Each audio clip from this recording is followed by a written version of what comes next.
Thank you very much indeed for coming. It is fantastic to see you all. And I hope you're going to stay for lunch, which, thanks to Annabelle and Mortimer, has now arrived on the tables at the back, but more of that in a moment. I thought it might be useful and a nice thing, just to, so we know who's here. I shan't be singling out everybody. Dale, our Heritage Project Coordinator, who since March of last year has coordinated this project, which has been a massive undertaking, which you'll get a sense of when she does her presentation, quite how big that undertaking was. We have our lead workers, Chris and Steve and Karen, who does all the admin. They do the work, Karen does that. And Emily's somewhere around, and Reggie as well. Reggie, a budding lead worker. We have, I'm looking around to Soham Heritage and Tourism and Soham Community Association, who are at everything, help us publicise everything. Liz puts all the stuff on the notice boards. We are so grateful to you. Thank you for all your support. We have got numerous members of congregation.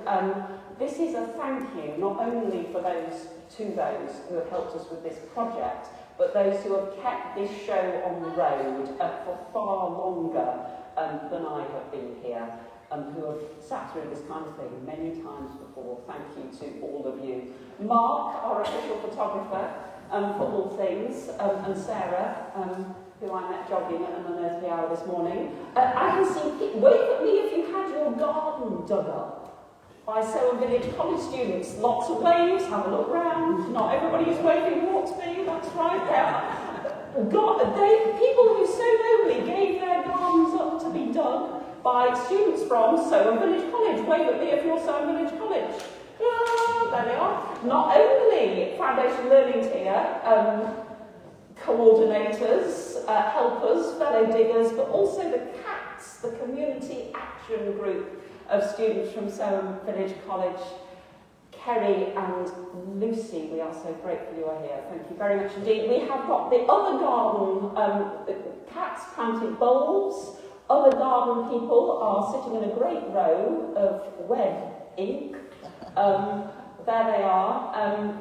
They have put together the Robert made all the hedgehog boxes, bird boxes that you're going to hear about. And they planted the lovely area of new planting just by the car park. Lynn is going to wave at us. Lynn is a flint napper. Oh, there's two Lynns. Well, we have a brace of Lynns. The Lynn without the E is a flint napper and works with SPAB, Society for Protection of Ancient Buildings. Is that right? Lynn and Joe, Lynn's colleagues, did marvellous things, about which you'll hear more later. Holly, who is Diocese Church Buildings Department, without whom we would not survive. Thank you, Holly, for all your tremendous support, and to the diocese for allowing so much time for Soham administered to us via Holly and others. And Sue, give us a wave, Sue. There are many Sues in this building. Sue Dickinson, who used to work for Church Buildings and has since then been a volunteer for us, who has put together the bid. So without Sue and her work with Holly, we wouldn't have a presentation to give, because we would have had no money to do any of what has taken place. I'm just thinking,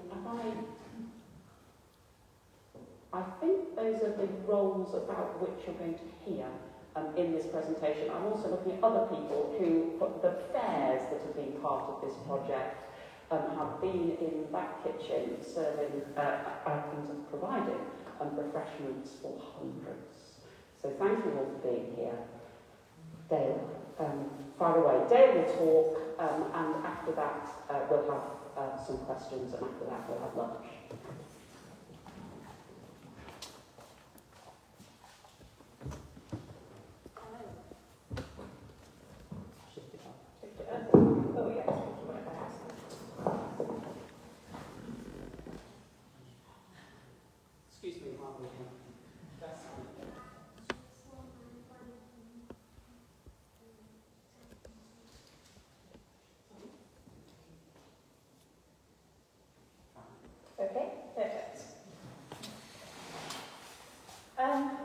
so much for coming. Some of you to listen to this for the second time, actually. We wanted to sort of take a moment to celebrate what's now the successful completion of this 18-month lottery-funded project at St Andrew's, Surham. And those of you who have had a chance to have a chat through over the last 18 months know that this is kind of my bread and butter. So I think I'm quite well placed to say to you that this is a real success as far as lottery projects go. So you can be really proud of everything we've achieved. So today is about just outlining what we've done, celebrating our successes, and yeah, maybe a few questions for the future at the end.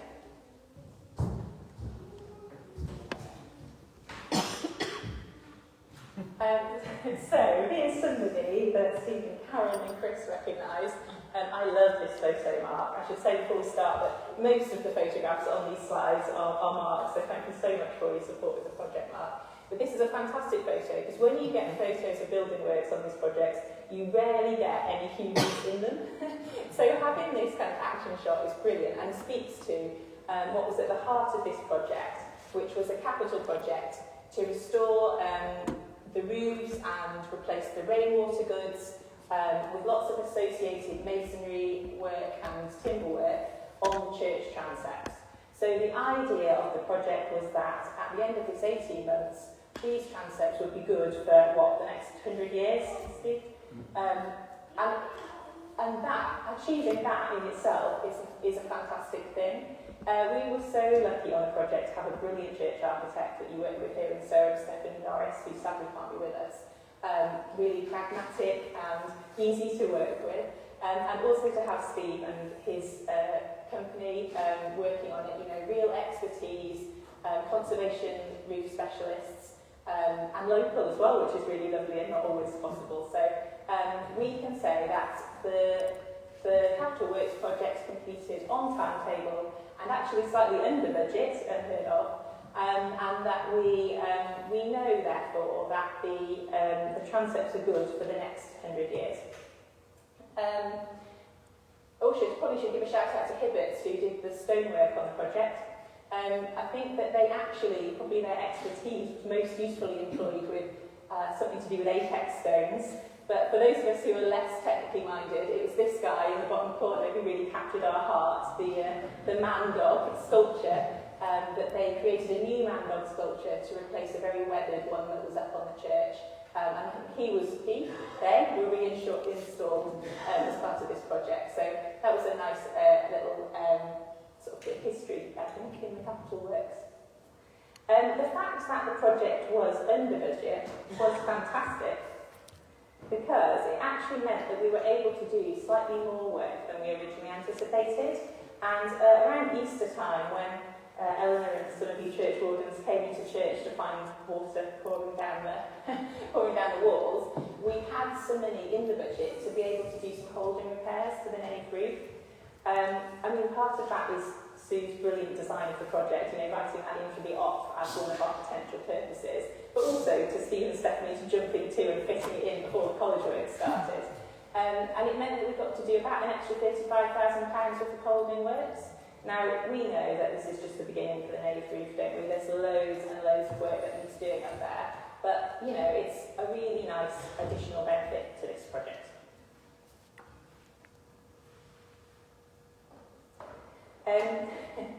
As many of you who've done these lottery projects know, alongside about £250,000 worth of investment in the building, runs an activity programme which is designed to make sure that public money benefits as many people as possible. And we ran on this project a really wide range of activities that tried to engage the widest possible range of people with the church's heritage.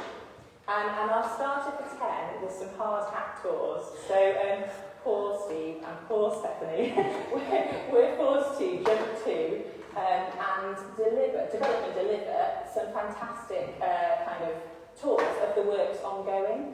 So we had about 90 people through the church on these tours, including 57 Year 6s from St Andrews. And you can see Eleanor in mid-flow at the bottom picture. That's not one of Mark's pictures, obviously. just fantastic to have a chance to engage people with what we were doing on the church, for Steve to be able to give some kind of really interesting insight into the methods and tools and techniques that he used in underpinning heritage roofing, and also for us as the church to be able to talk about the project and all the work that needs to go into this building going forward. Our next event was the St Felix Fair.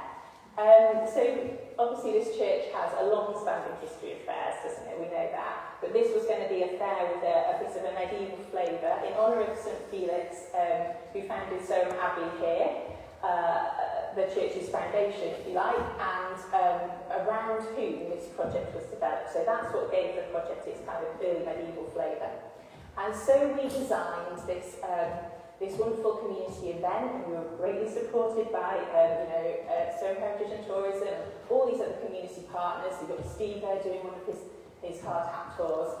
And originally it was designed to be in sort of church and churchyard, and we had kind of programmed it accordingly with suitable numbers of people. But it wasn't to be, because that morning we had this severe weather warning that said, basically, it's not safe to pitch your gazebo. Quick, we've got to pivot. And so, the rain, I hope, is captured in some of those photos on the right. And so we had to think what we were going to do. But, I mean, it's testament, isn't it, to the collaborative nature that this church community works, in that we were able to pivot and instead bring what we could inside and still have a really fantastic day. And we still welcomed over 400 people through the church that day, so it was still a real success. Eleanor's already thanked the guys on the teas and coffees, but I feel I have to say a personal thanks that whilst I'm anxiously trying to engage as many people as possible, I realise the impact that has on a church community that they have to produce cake for 400 people. So a big thank you to everyone involved. And we had wonderful feedback actually, gathered through the evaluator who's been evaluating the project, but also more anecdotally on the church's Facebook page.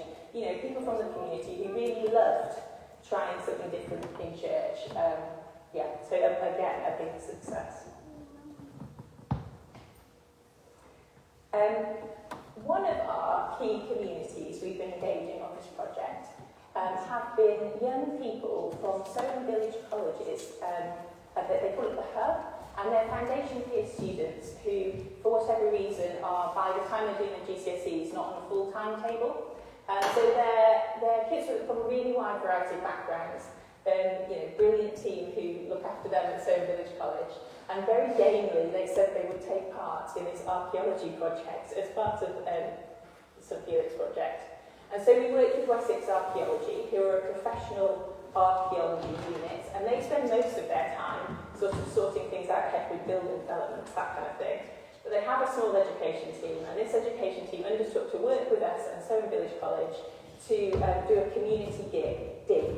So 3 different garden owners last year and 4 different garden owners this year gave up a 1 metre by 1 metre square in their garden to allow a group of young people, supervised by Wessex, to come and dig a test pit and see what they could find underneath the soil in Soham. And the idea was that it would give the students kind of a wide range of sort of transferable skills above and beyond the heritage of the archaeology, your teamwork, working together. And they weren't just digging, they were also trying all the other things that archaeologists do. So there was some film, there was some photography, there was some environmental archaeology, which is sort of sifting soil and seeing what it tells you about the environment. And we just had a brilliant 3 days each year. And the students got so much out of it.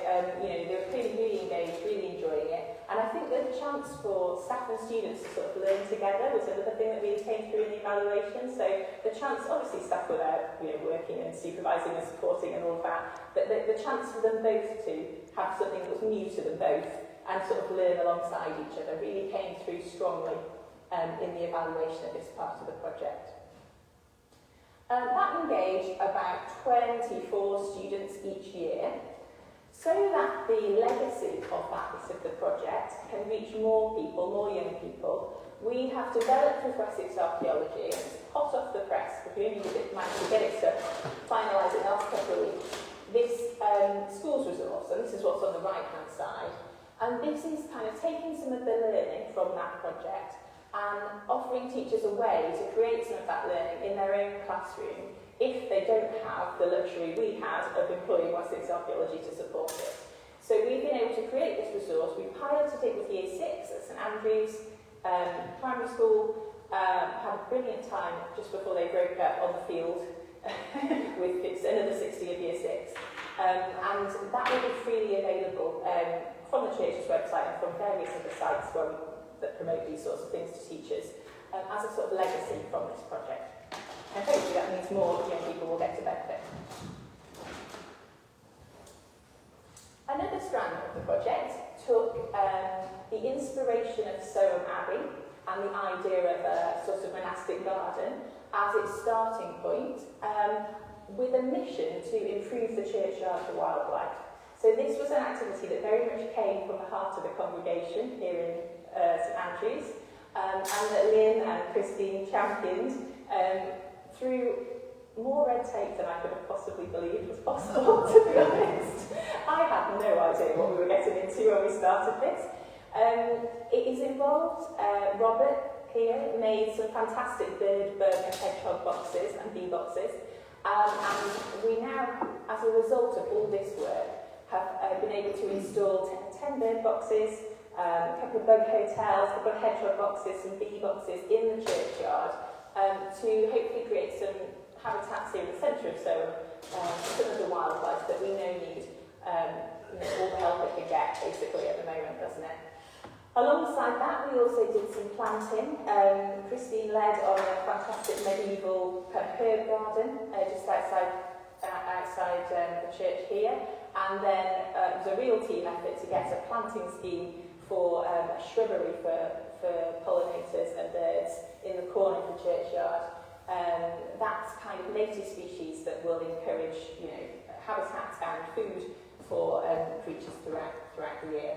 Thank you so much to the Town Council, who were one of those people we've had to go and win their support, and that was just a pleasure because they were so supportive of us.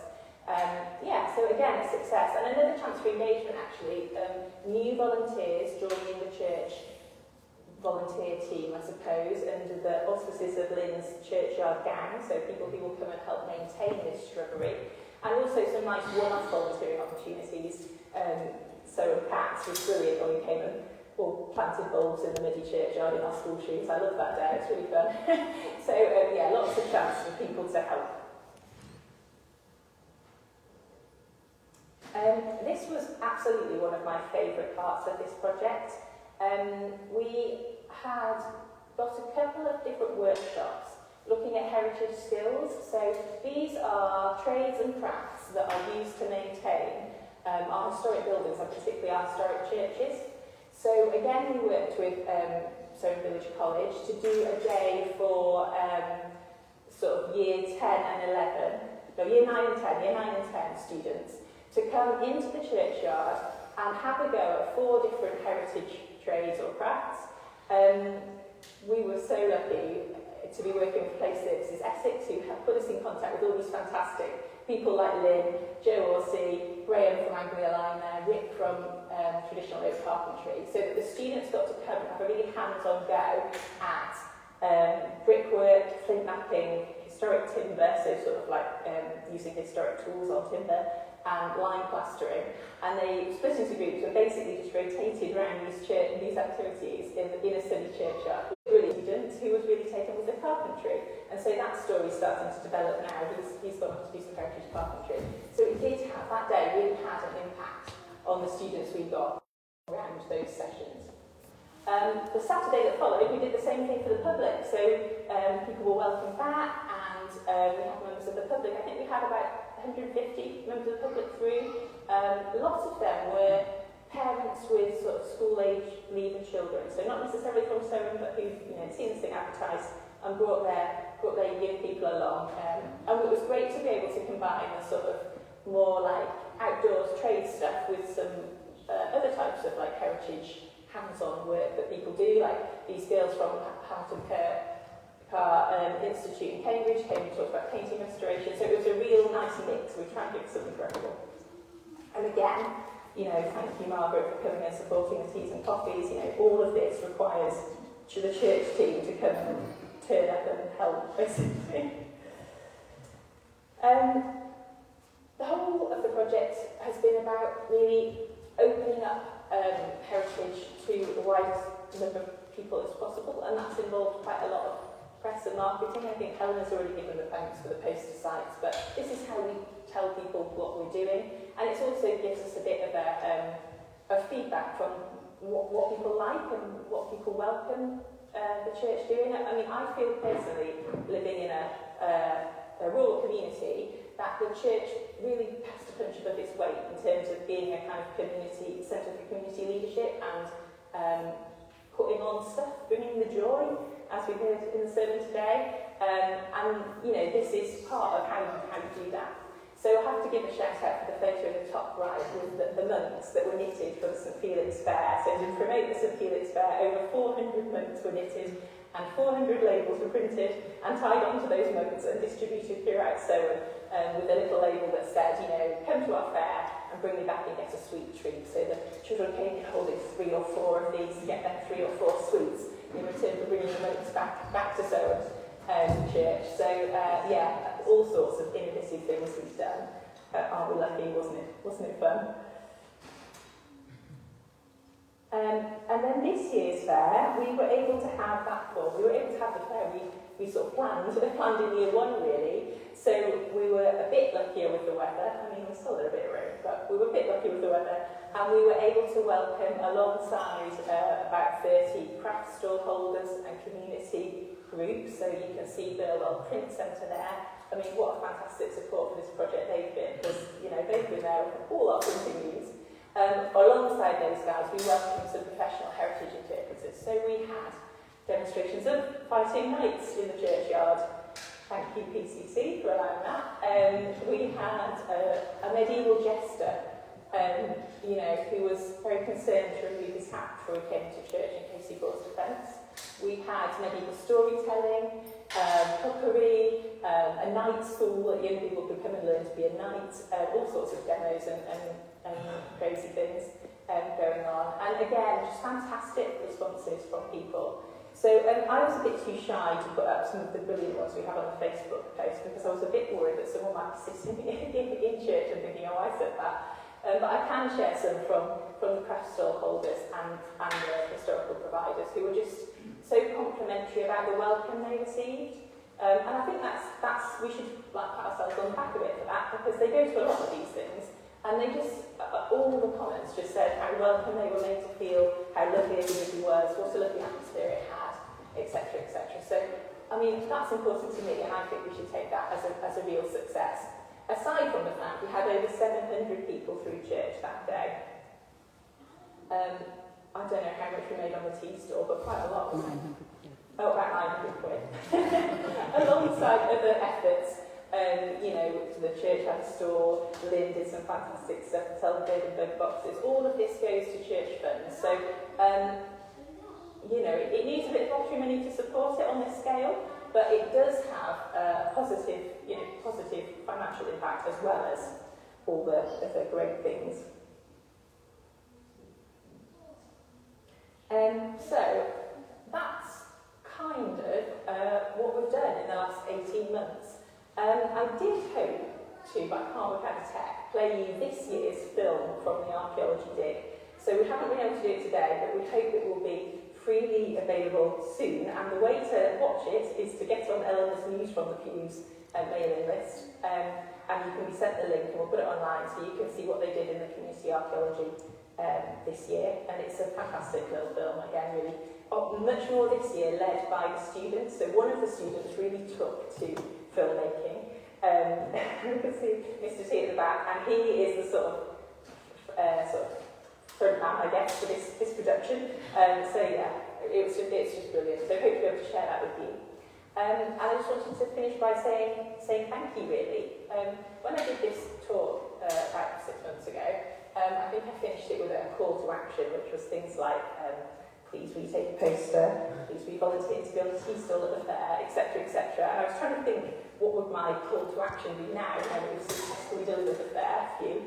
And I think that I wanted it to be really to continue to cherish your historic building, because in communities like Ceremony in the villages across Cambridgeshire, they're not building buildings like this anymore. So we really need to look after this one and use it as a kind of force for good in our community to help with community life and bringing joy and all those things we heard about this morning. So yeah, that's it from me, I think, and thank you very much.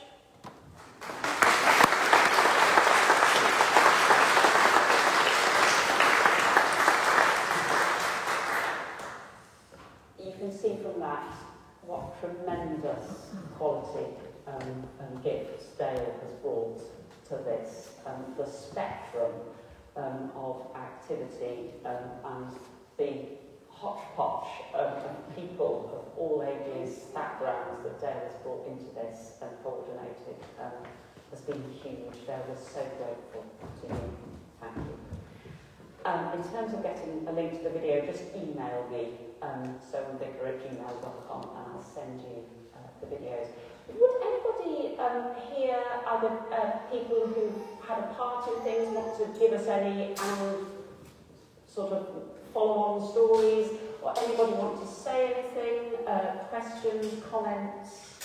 Don't be shy, please. Oh, thank you, Pam. Mark. Sarah. Mark's got his stopwatch out. Sarah Fairfax. I loaned my husband, actually I got rid of him a few times. I don't tell him that. I wasn't aware, I'll be honest, I wasn't aware of the amount of work that was going on. And I'm, living in Sutton, I'm so proud of this church because I think as a community, it is the centre of the community, and all things like the jam and clubs you do and things like that. I think everyone involved in this should be proud, the congregation. And this is a really positive thing for Sutton. So I just want to say thank you on behalf of all the Sutton residents, because I think this is amazing. Well done, Dale. Well done, everyone involved.